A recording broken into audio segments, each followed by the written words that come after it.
Thanks for joining us for the Member xCite presentation. The Member xCite presentation is informative, interesting to the audience, and showcases the strengths of the presenter as an entrepreneur and their area of expertise. It's not a sales pitch, it's a 10-minute educational and insightful exploration into what they do. And of course, it's exciting. So today we have the immense pleasure of hearing from Alexie O'Brien from AOB Advisory. Goal setting for your teams. As we head into the end of 2021, learning how to lead a goal setting session for your teams will not only finish off your year on a positive note, but also create actionable goals for the team to aspire to for the next year. For those who don't know Alexie is a new arrival to the regional Victoria from Melbourne, where she and her husband have planted roots on a 100-acre off-grid farm. She works remotely as a business coach and trusted advisor. Alexie has worked with several high-growth entrepreneurial businesses like Lululemon, as well as a number of startups in the retail and technology spaces, leveraging her finance, operational skills, as well as a passion for team leadership and culture. So today, Alexie loves working with SME business owners and growing their business to serve them and achieve their personal goals. So this is a very big topic. I could run a workshop on this all day long. I love talking about goal setting. I love talking about it with teams. I think it is a great time of the year, when we are, slowing down, getting ready to kick off into the new year, to have a conversation with teams on setting goals. I'm going to take you through a three-step process today on, maybe how to get some different results with goal setting. So the first thing I would love to talk about, I'm just trying to move my, next page. So in any class, 20% of the kids take up 80% of the teacher's time. If you think back to primary school, you'll know that to be true, which means that 80% of kids fight for the remaining 20% of a teacher's time. On the flip side, 20% of companies control 80% of a market in any industry, which means that 80% of the companies are left to slug it out for the remaining 20% of the market share. Bringing it down to an individual level then, in any group, 20% of people produce 80% of the total results. So why is that? What are they doing that's different to everybody else? I believe that the difference that they do is setting goals and actually working together, certainly in a business, as a team towards achieving their goals. So that's what we're going to talk about today. Setting some goals. So in terms of benefits of goal setting, before we get started on the very simple three-step process, first and foremost, goals give you a direction and a destination. They give you something to aim for and direct your efforts towards, ultimately where you want to get to in life, because this thing called time, it just doesn't stop. So we'll end up somewhere. The key question is, where will it be, and is it somewhere that you want to be? Which leads me to the second point around creating a clear focus on what actually matters to you. When you can set goals from a place that you are connected to why you're doing things, it will really help you to create a life that you really love and success in what you are setting out to achieve. So then you will systematically and consciously focus your attention on what is important to you. So goal setting helps you focus on what's important, what you want to accomplish, and where you want to go. And that perspective will then help you in decision making. And if you know where you want to go, you're in a better position to make decisions that may affect the direction of your life. Next, goal setting gives you hope and something to aspire to. And once you have those written goals, your mind actually starts to focus on how to achieve those goals. And rather than sitting back and hoping that someday you'll start to do something, you'll actually start to take small daily progress towards your goals. And even the small, tiniest actions on a daily basis will add up to big results over the course of the year.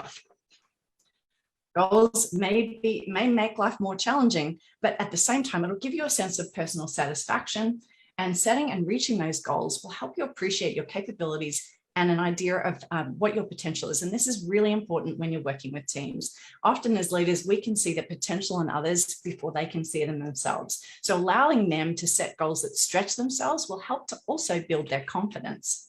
So I stepped ahead there.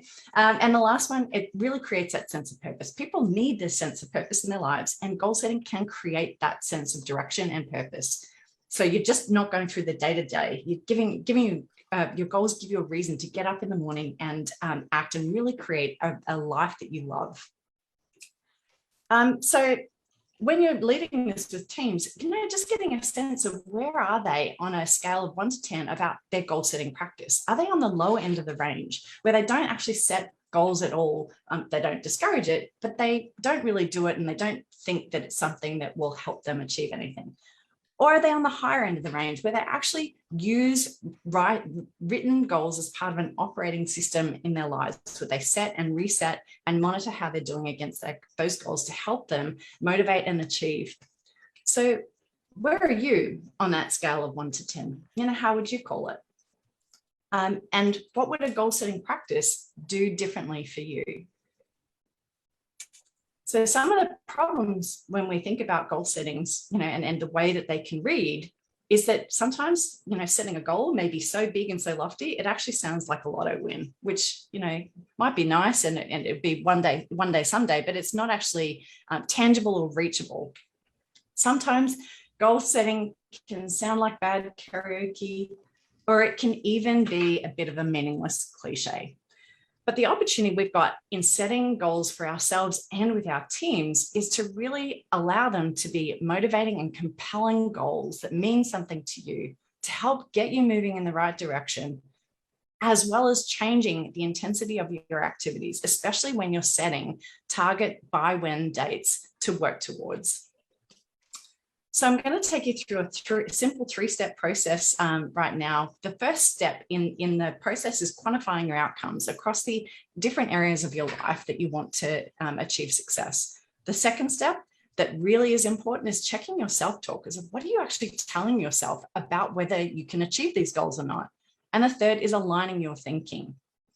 So the first step in quantifying your outcomes. So what would it mean to you to create goals across different areas of your life? They should be set at a level or a challenge that isn't something that you're just on track for anyway. And even when I'm talking with teams, I love to have them think about different areas of their lives, not just income or career goals, for example. Career goals could be, tasks that they want to grow in or that will add value to their role, or training that would add skills to your role. But also talking them through relationship goals, because that might be around communication, inside and outside of work, as well as health goals. And health goals are important because if we don't have a health, we can't achieve our career or income goals or our relationship goals. So where do we want to expand into new hobbies, or, where do we want to actually pull back on how much we're working?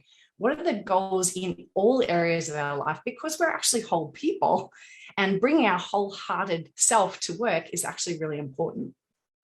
So once you've quantified what these goals look like, assessing then what would they mean to you to achieve them, and then what would this allow you to be, do, or have that you don't see as a reality in the moment? And that's really important, and it really grounds how important these goals are to you creating the life that you want. So that's the first step. So the second step, and I'm going through this really quickly, I would love to be able to allow you time to actually work this through, but the second step is actually more important, because we've all kind of got a sense of, these are goals that we want to set. The second step is checking in with the self-talk. It's a justification story that you might be creating in your own mind about why you don't have the things that you've come up with on the previous page. The story that we have that allows us to just live in the current moment and just not stretch ourselves or not have a go at doing something. It's also called self-talk. A couple of those justification stories may be something like, well, I don't want to set goals because I have to actually do something I'm not actually prepared to do, or I have to be someone I'm not prepared to be. Or I actually don't want to set goals, or I don't need to set big income goals because I'm not a materialistic person, or I don't want to be seen to be greedy. So what's your justification story? What might you be telling yourself, or what might your team be telling themselves that will actually stop them working or stretching outside what they're currently doing? So have a think about that. What are the stories that you're telling yourself? And then the third thing is aligning your thinking. So this is where we need to understand how compatible your goals are with the story that you use to justify not having them. They actually form equal and opposite forces that neutralize each other. The power of a goal is actually that's set today is its ability to change our behavior, action, and activities that will make tomorrow different to yesterday. But in order for those goals to have any power, your self-talk has got to be modified so that you allow your goals to grow rather than neutralizing them. And the way to do that is by reframing them and putting a but or your but in the way. So if you bring your justification story, for example, it might have been, I'm just not materialistic. I don't want to set goals because I don't want to be seen to be greedy. The but or the reframe might be, but if I make more money, I will actually be able to make more of an impact and pay it forward, which will help to reframe your goals in your mind.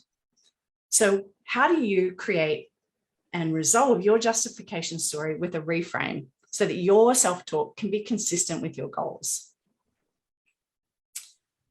So what do you see as needing alignment to be able to help get what's in the way, even subconsciously, to be able to achieve those goals that are important and really matter to you in life? And the last step, 72 hours. The rule of 72, if we want to do anything in life, make sure that you're taking action in the next 72 hours. So what task, whether it's, setting goals for yourself for next year, whether it's looking at your justification story or your self-talk, what action are you going to take? Or whether it's sharing it with your team in the next 72 hours. It may be even setting up a goal setting session with your team, even in the new year. So what are you going to do in the next 72 hours? The tragedy of life doesn't lie in not reaching a goal. The tragedy lies in having no goals to reach, by Benjamin Mays. That's it. Love it. That's sensational. Maybe feel free to unshare the screen and we'll do some Q&A. But Alexie, that was sensational. I especially love the 72-hour rule. Big round of applause. Yeah, thank you. Thanks, and, guys. Alexie, our goals keep changing, in life. How often should we reassess and identify what our goals are? Yeah, I think it depends how far out you set them. So I have a practice of looking at 10-year goals. So those 10-year goals, if you really do the work on understanding what matters to you and it's really authentic and it's big, it might be a little bit scary. Those goals mightn't change so much because you're reaching for them. I think that the shorter term goals might change, because the time frame is shorter. However, if you're setting goals for a year, making sure that they're big enough, and I mean they're big, meaty goals. I don't mean, well, my goal this week might be to, to make 30 business calls. But if you're working towards something and it really matters to you, it's not necessarily going to change. But if you're going through life and creating the clarity and you're heading towards something and it doesn't feel right anymore, it doesn't make sense to keep working towards it. So change it if it doesn't feel right. Yeah, makes perfect sense. Any other questions for Alexie? No hands up. Very unusual. No questions for the end of the year? I have a question. Aldwin, go for it. How important is it to feel that the goal has already happened when you're setting goals? I think it's real. Yeah, I think it's really important because your brain is creating the connection. I always set goals from a place of being in the present moment. Doing a 10-year goal, I do vision setting sessions with people so that they're actually visualizing that they're there and they've done it, because it creates like neural pathways that actually trick your brain into thinking that it's possible already. So absolutely, really, really powerful. Which can be challenging if you're not, if it's not actually happening at the time, right? So do you have like a meditation that you do to help with that or anything like that? I don't have a meditation that I do on a practice. I think it's starting to chunk it down into what are the really small steps that I can do to work towards it. Because sometimes when you've got a big goal and it's a further away goal, I often coach people that you don't even need to know how you're going to get there today. Just knowing that that's what you want is almost like putting the energy out there into the universe and being aware of possibilities that will come past. But I think the other trick is actually starting to take really tiny steps, like what 1 or 2 things can you do, or what's the first next step that you can create. So, you know, if you want to buy a big house and you need a deposit of $500,000, you know, that might seem out of reach and impossible, but what is the one first thing that you can do? And then what's the next step after that you can take as well? Excellent. Thank you so much. Great presentation. Thank Ian, you. I think Ian has a Thanks, question. Baldwin. Hi, Ian. Ian, go for it. Good morning. Thank you so much. That was awesome. I really loved it. So 2 questions for me, if I could. With your justification story and realignment strategy of using the but, Yeah. I mean, how often would you be sort of saying that? Like, would you be saying that on a daily basis? Would you say morning and evening to really drive that home? What sort of suggestions do you have there, Alexie? I think it's, you know, being aware of when you're telling yourself, you know, like that stuff when it comes up, you know, bringing awareness to, oh, there it is again. There's that justification. There's what's getting in the way. Say my goal is to train for a marathon, and you know, I have an excuse. Oh, but you know, it's raining today. You know, it's cold outside. You know, it's that, and those moments bring the self-awareness to it and training yourself with the but. So anytime you're telling yourself, you just want to interrupt it and get out of that habit so that you're able to reframe. So as often as you're telling yourself you can't, or you shouldn't, or you won't. Right. Okay. You had the second question? Yeah, do you have any thoughts about, I mean, I sort of like to sort of make things automatic or habitual. So, you know, if I've got a goal, I sort of like to sort of create like a daily ritual that with enough repetition then becomes automatic. And I sort of start to then work towards that almost without thought. Yeah. Do you sort of have any suggestions on thoughts about how you might sort of do something like that? Yeah, I love, I'm quite a visual person. I do a number of things. So I have a vision board, and, you know, I've done vision boards that are cut out pieces of paper, but also digital ones that become screensavers. But I also use a reminder task list in my phone that comes up with, you know, the mantras or things that I'm focused on wanting to shift mindset around, that remind me, like, on an hourly basis in my phone. It's like mantras that I really want to change brain patterns with as well. Mind Jogger is a really great app for something like that, but it only is good in Apple. I have a Samsung, unfortunately, so I've got to use just a reminder checklist that comes up with a really funny alarm every hour.